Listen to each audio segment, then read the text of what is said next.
ነቢዩና መሐመድ ሰለላሁ ዐለይሂ ወሰለም አላህ የተሟላ ስብዕና የሰጣቸው አይደለም ለፍጡራን ለእንስሳው ሁሉ አዛኝ የሆኑ ነቢይ ሰለላሁ ዐለይሂ ወሰለም የእሳቸውን ነቢይነት አይደለም ሰው አይደለም መላኢካ እንስሳት ሁሉ የመሰከረላቸው። አቡ ሰዒድን አልኹድሪ አንድን አስገራሚ ታሪክ ይነግረናል።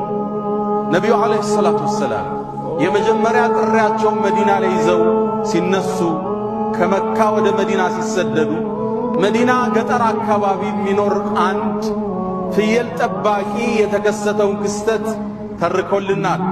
አብረን እንከታተል። ይሄ ፍየል ጠባቂ በረሃው ላይ ፍየሎችን ይጠብቃል።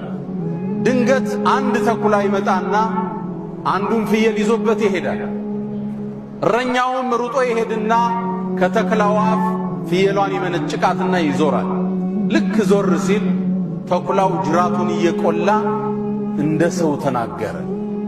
አተንተዚዑ ሪዝቀን ሳካሁ ላሁ ኢለይ አለ። አላህ ወደ እኔ ያመጣውን ሲሳይ ካፌ ተመነጭቀዋለህ እንዲህ አለ።